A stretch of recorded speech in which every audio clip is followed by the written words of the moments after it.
días, compañeros, compañeras, ¿cómo dicen que les va? Día 286 de Levita 365.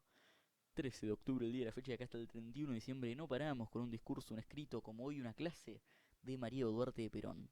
Primer clase de Evita en la Escuela Superior Peronista. Es largo, pero es imperdible.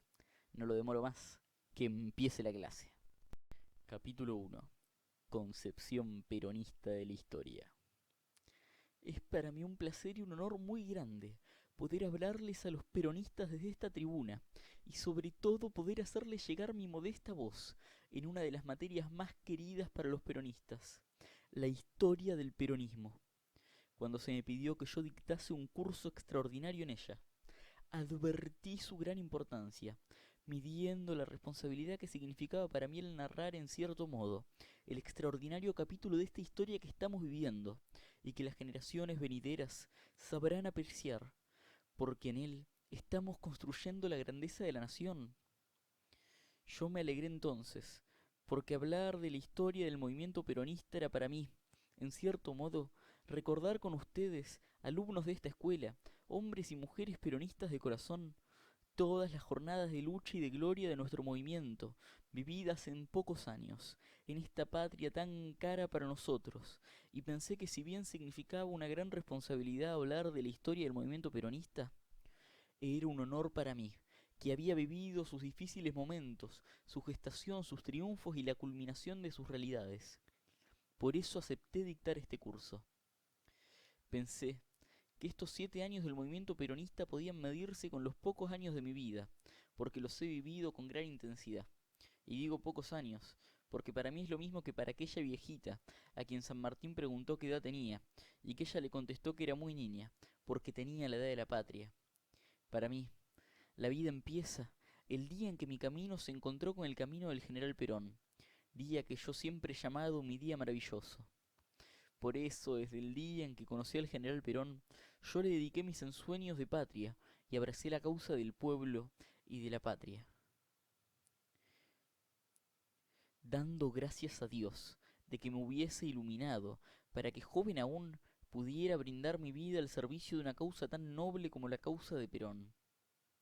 Yo me di cuenta de que la historia del peronismo necesitaba una explicación, y que de esa explicación solo se puede dar ubicando al peronismo en la historia de nuestro pueblo, y más aún en la historia del mundo, y advertí que era también necesario poseer algunos conocimientos de historia universal y de la filosofía de la historia. Reconozco que solamente me he detenido en las páginas que se ocupan de los grandes hombres, porque he tratado siempre de hacer un paralelo entre los grandes hombres y el general Perón. La comparación de nuestro líder con los genios de la humanidad siempre me resultó interesante y he llegado tal vez, por mi fanatismo, por esta causa que he tomado como bandera, y con y todas las causas grandes necesitan de fanáticos, porque de lo contrario no tendríamos ni héroes ni santos. Eso me ha llevado a establecer un paralelo entre todos los grandes hombres y el general Perón. Todos ellos, grandes hombres del pasado, lucharon por un imperio, por encontrarse a sí mismos. El general Perón lucha por algo más grande, lucha por encontrar la felicidad del pueblo argentino. Solamente con el conocimiento de la historia, sobre la que me he detenido bastante, y con mi gran amor por la causa de Perón, yo voy a tratar de aquí, con este curso, explicándoles a ustedes la historia de nuestro movimiento, cómo lo veo en la historia del mundo y en la historia y en la historia de los pueblos. El general en su discurso inaugural hizo un elogio de la intuición femenina. Yo creo también en la intuición femenina, de una manera especial, y me permito acudir a esa institución en este momento, y las alumnos y alumnos pueden colaborar conmigo para tratar de profundizar y de ahondar así nuestra historia del peronismo. La intuición no es para mí otra cosa que la inteligencia del corazón. Por eso, es también facultad y virtud de las mujeres, porque nosotras vivimos guiadas más bien por el corazón que por la inteligencia. Los hombres viven de acuerdo con lo que razonan, nosotras vivimos de acuerdo con lo que sentimos.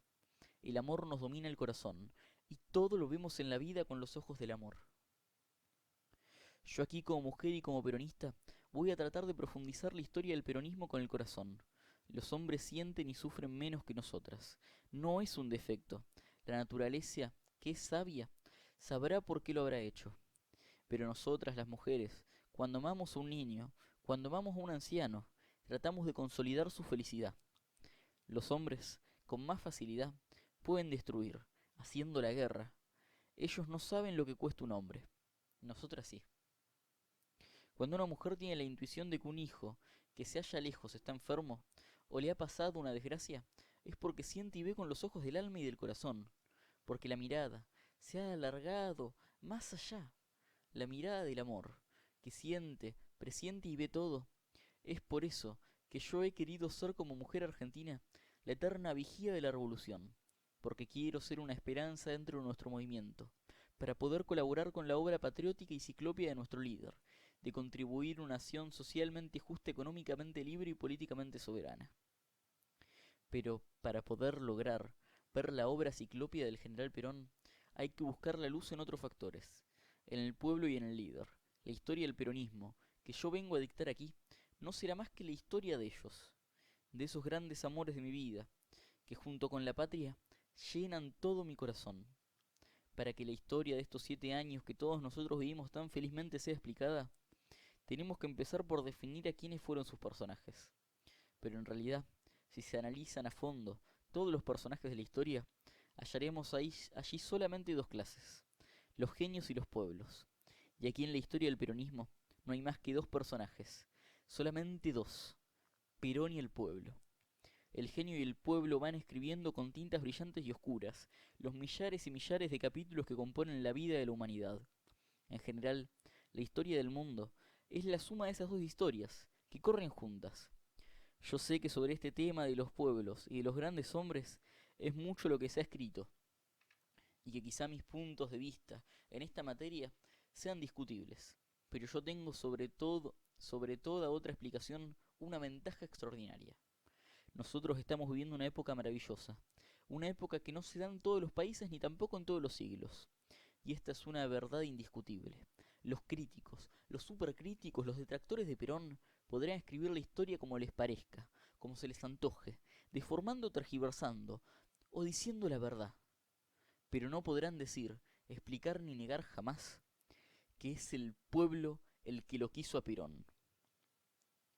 Explicar este hecho es casi explicar toda la historia del peronismo, pero este hecho resultaría inexplicable si no repasáramos en la historia universal el problema de los pueblos y de los grandes hombres, o el problema de los grandes hombres y de los grandes pueblos.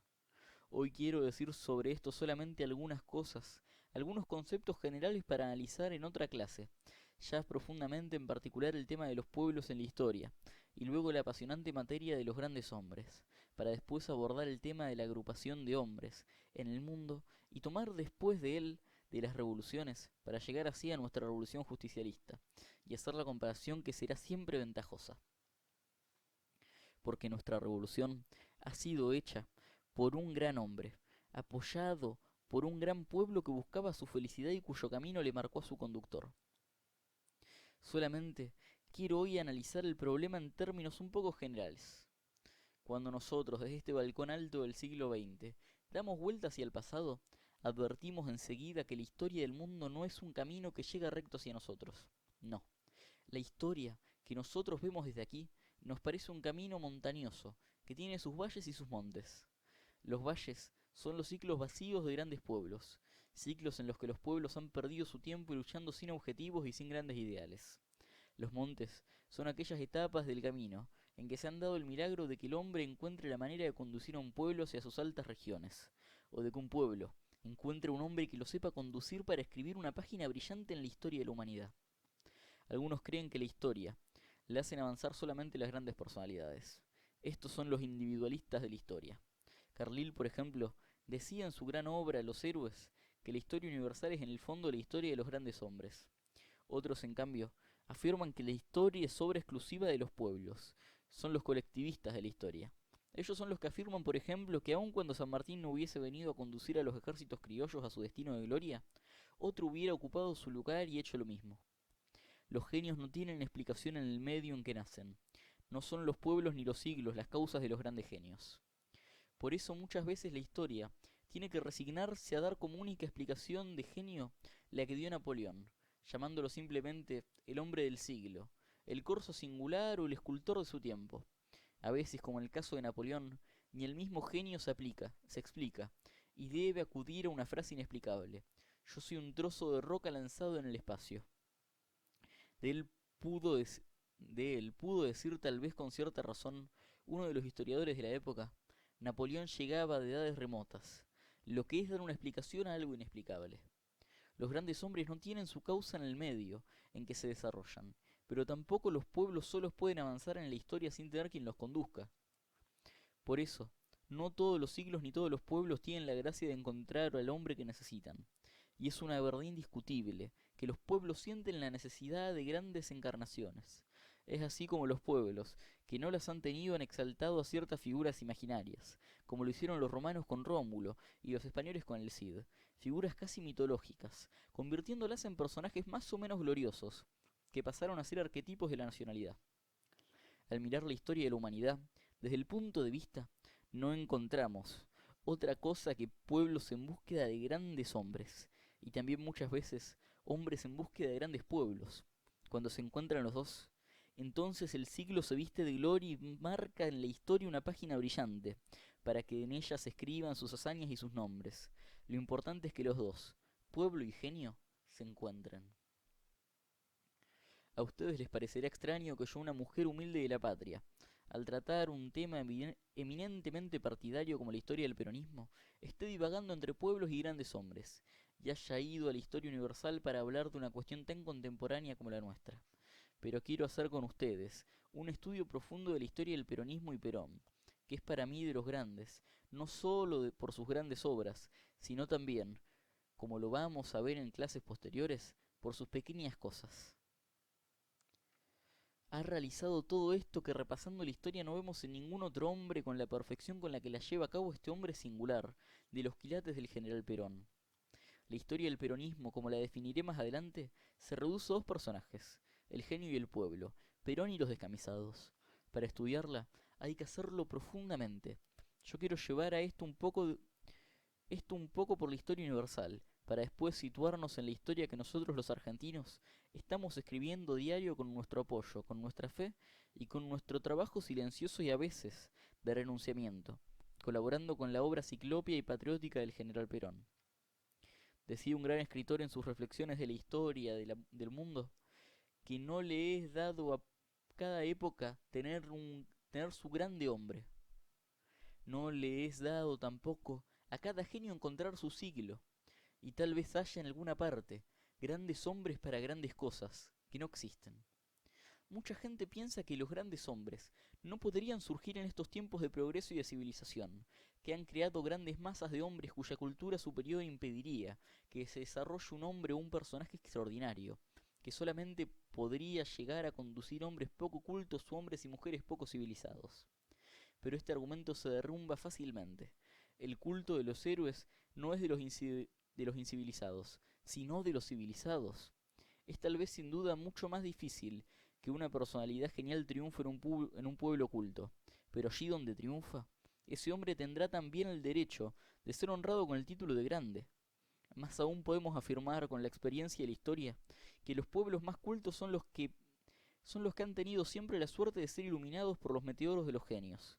Y creo que a veces los grandes hombres se encuentran, por esta misma razón, en el mismo siglo y aún en el mismo pueblo, como Aristóteles y Alejandro, como, como Goethe y Napoleón, como Bolívar y San Martín. Muchas veces incluso la historia nos muestra cómo estos grandes hombres se encuentran unos a otros, y se ha dado el diálogo de Alejandro con Diógenes. ¿Qué quieres de mí?, preguntó Alejandro a Diógenes. Que te alejes de mí, porque me quitas el sol, respondió Diógenes. Y dice la historia, que Alejandro se fue murmurando: si no fuera Alejandro el Grande, quisiera ser Diógenes. Evidentemente la aparición de hombres extraordinarios en la historia no está sujeta a ninguna ley. Los genios conductores pueden aparecer en medio de pueblos cuya masa tenga un nivel cultural superior. La historia es creación de los hombres que saben iluminar el siglo con la marca de su propio carácter y sus propias realizaciones, y que se destacan de sus contemporáneos, como una montaña en medio de una llanura. Por eso son grandes. La historia es también creación de los pueblos, porque si los pueblos sin conductores casi no avanzan en la historia, tampoco la historia avanza nunca sin grandes pueblos, aunque tengan grandes conductores, porque estos sucumben por falta de colaboración y a veces por cobardía, y a veces por incomprensión. A mí me ha de ser un poco difícil presentar aquí la figura de nuestro gran conductor, porque solamente tengo la elocuencia de una mujer sencilla de pueblo. Presentarlo a Perón, o descubrir su personalidad, es tan difícil como a un poeta o a un pintor querer pintar o describir al sol, para ver cómo es el sol. Que salgan y lo vean, y aun viéndolo se deslumbrarán. Yo, para poder hacerles conocer a Perón, los invito a ustedes a que salgan y lo vean. Me he preguntado, estudiando un hombre a los grandes hombres, para estudiando un poco a los grandes hombres, para poder también estudiar a un hombre extraordinario de los quilates del general Perón. ¿Cómo podría remediarse esto de que los grandes pueblos y los genios no se encuentren en el mismo siglo? Creo que me ha sido posible llegar a una conclusión. Conclusión que es más bien producto de un razonamiento lógico, que me ha sido dado por la experiencia de nuestro movimiento en la historia de nuestro pueblo y en la historia del mundo.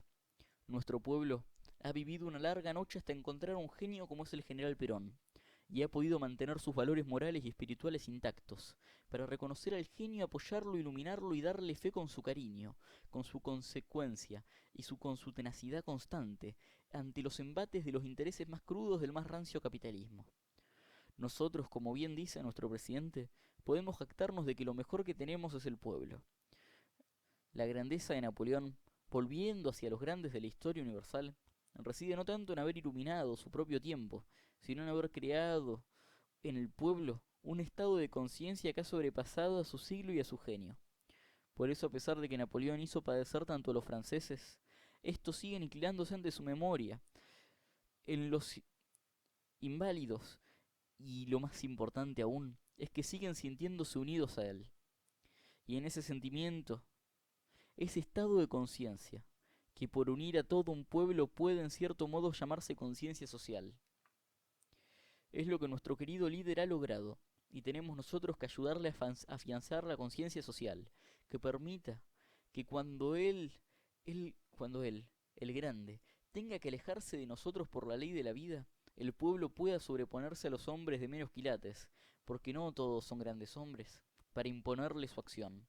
La doctrina debe estar arraigada en el corazón del pueblo, para que éste pueda hacerla cumplir al más mediocre de todos los gobernantes que pudieran venir. Nosotros estaremos incluidos al nombre del general Perón, que por grande sobrepasará muchos siglos. Si no ocurriera así, los argentinos no mereceríamos el calificativo de gran pueblo, por no haber sabido valorar y aquilatar un hombre como el general Perón. Cuando un pueblo tiene la desgracia de quedarse sin su conductor, como decía hace un momento, la verdad histórica nos prueba que solamente puede seguir su camino en la noche sin perderse si su conductor desaparecido ha logrado crear en el pueblo una conciencia social, dándole unidad, que es como decir, dándole un ideal común, un mismo espíritu, que es el espíritu que forman y que dejan como un sello permanente e indeleble en los corazones de los pueblos los grandes conductores. Yo, que tengo el placer de compartir casi todas las horas del día con los hombres humildes de mi patria, puedo casi asegurar, desde esta tribuna, que el general Perón ha logrado crear ya esa conciencia social que ha inculcado en el pueblo argentino. Nosotros la tenemos que perfeccionar, y para ello no podemos distraer la doctrina del genio en crear caudillos. No podemos distraer la doctrina del conductor, que es la felicidad de todos los argentinos, para favorecer a un grupo. Para favorecernos a nosotros mismos debemos ser amplios, grandes como la doctrina del general, y utilizarla para engrandecer a la patria, utilizarla para consolidar la independencia económica, utilizarla para lograr la felicidad del pueblo argentino, y utilizarla para que por siempre sepan los pueblos del mundo que los argentinos somos políticamente soberanos, económicamente libres y socialmente justos. Esta tribuna se ha abierto para inculcar la doctrina en todos los peronistas. Yo me alegro de que ustedes sean peronistas y de que estén en la lucha. No se dejen llevar por un entusiasmo pasajero. Piensen que los pueblos que quieren consolidar un movimiento no tienen más que un hombre grande, y muy de tanto en tanto, y que los grandes hombres no nacen por docenas, ni dos en un siglo, nace uno cada varios siglos, y tenemos que agradecer a Dios que nos haya favorecido con el meteoro del genio entre nosotros.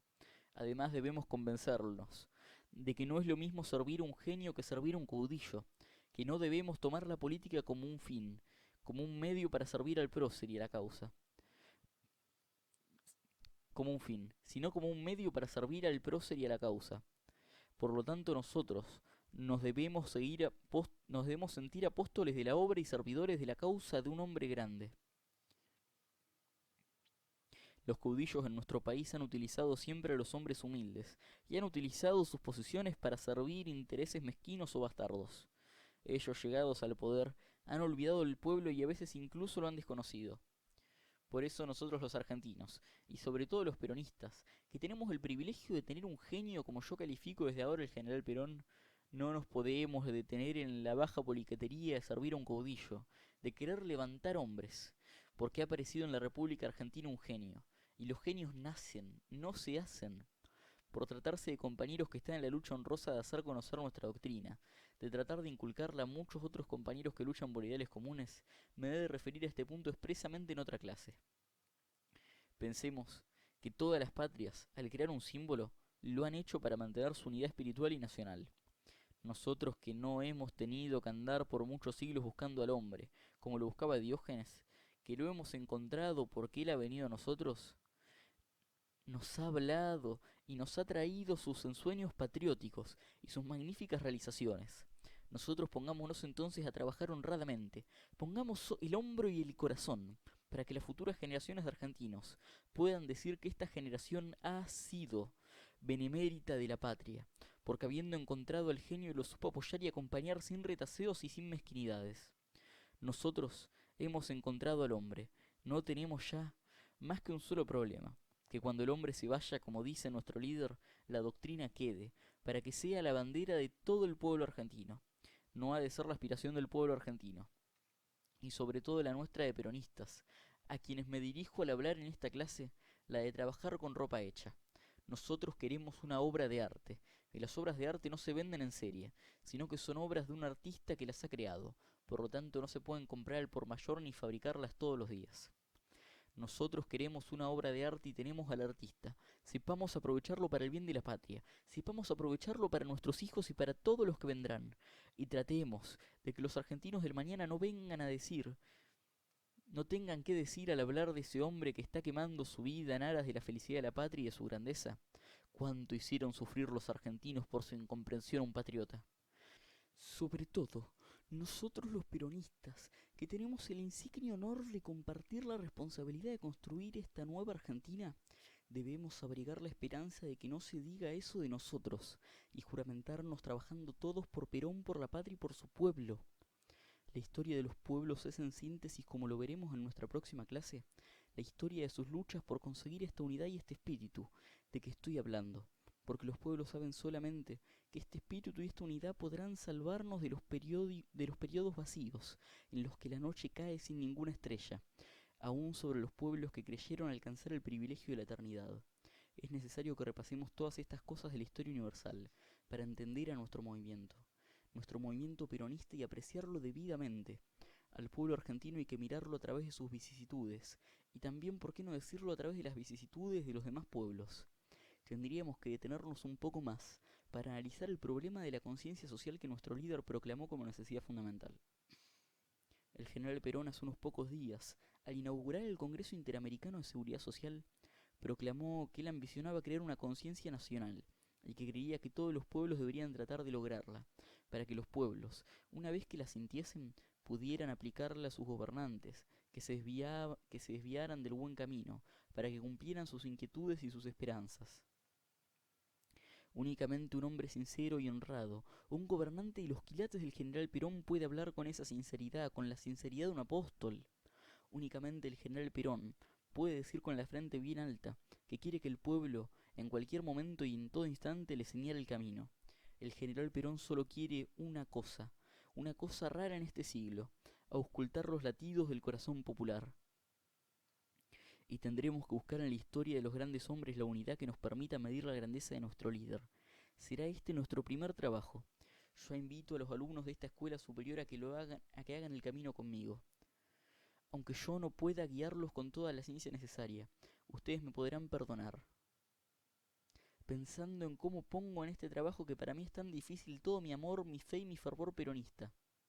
Los críticos de la historia dicen que no se puede escribir la historia ni hablar de ella, si se lo hace con fanatismo, y que nadie puede ser historiador si se deja dominar por la pasión fervorosa de una causa determinada. Por eso yo me excluyo de antemano. Yo no quiero en realidad ser historia, aunque la materia se llama así. Yo no podría renegar jamás mi fanatismo apasionado por la causa de Perón. Yo solamente quiero hacer lo que dije aquel día que inauguramos esta escuela. Que aprendamos si es posible, que aprendamos a querer aún más al general Perón. Eso es lo que voy a hacer, y lo confieso honradamente, pensando en Perón y en su doctrina y el movimiento. Partiendo de aquí trataré de hacer la historia del peronismo. Yo voy a hacer aquí la historia del peronismo al servicio de la doctrina de Perón y de la causa. Puedo tal vez hacerlo, porque saben bien todos ustedes peronistas de la patria, que Eva Perón por ser Eva Perón es una misma cosa con Perón. Donde está Perón, está Eva Perón. Y pretendo ser eso, porque quiero que cuando vean llegar a Eva Perón ustedes sientan la presencia superior del líder de la nacionalidad. No ambiciono nada más que a comprenderlo en sus inquietudes, en sus sueños y en sus ideales patrióticos. En estos 8 años de mi vida junto al líder no he hecho más que auscultar su corazón, para interpretarlo y conocerlo, y también para llevar su pensamiento a los compañeros que luchan por ideales comunes. Ustedes habrán visto que Eva Perón jamás ha hecho una cuestión personal, y como sé que es desgraciado aquel que no se equivoca nunca porque no hace nada, cuando me he equivocado he reconocido inmediatamente el error y me he retirado, para que no fuera a ser yo la causa de un error que pudiera perjudicar al movimiento. Así deben ser ustedes, honrados para reconocer cuando se equivocan y honrados y valientes para hacer llegar en cualquier momento a todos los peronistas la voz sincera, valiente y doctrinaria de nuestra causa. Ha de ser grande la causa del general Perón cuando nosotros, en lugar de someternos y conformarnos con los viejos comités, escuchando la voz del líder, formamos unidades básicas en la nueva Argentina, en la vida política tanto en lo que se refiere a compañeros como a las compañeras, pero no nos conformamos con eso. Los peronistas no, porque el general Perón es hombre de creaciones y de realizaciones. Y es por eso que se ha creado esta escuela superior peronista, para esclarecer mentes, para que conozcan, sientan y comprendan más aún si es posible esta doctrina, de la cual algunos de ustedes serán los realizadores, y otros, como dijo nuestro querido presidente y líder, los predicadores que irán por todos los caminos polvorientos de la patria, diseminando las verdades de esta nueva Argentina, y de un genio que debemos aprovechar. No se olviden que según dijo Napoleón, los genios son un meteoro, que se quema para iluminar un siglo. Bueno, compañeros, compañeras, hasta como yo una vez más. Perdón por la demora para subir el video. Me había fallado el audio, tuve que grabar todo de vuelta. Estoy con la garganta que no da más después de hablar durante 40 minutos de peronismo, pero lo vale. Y por eso les agradezco a todos los que dejan un me gusta, un comentario, una suscribida, que nos demuestran que la política virtual peronista no tiene que ser el Gordoán, no tiene por qué ser violencia, burla barata y chicana, para decir que también puede ser aprendizaje colectivo. Porque además con estos ejercicios de memoria que acá venimos haciendo todos los días del año, estamos agarrando el nombre de Eva y cumpliéndolo con lo que nos pidió, agarrándolo y llevándolo como bandera hacia la victoria. Sin más que decirles, compañeros, compañeras, estuvimos ayer, estamos hoy, estaremos mañana con otra clase. Porque mañana tiene todo para ser mejor.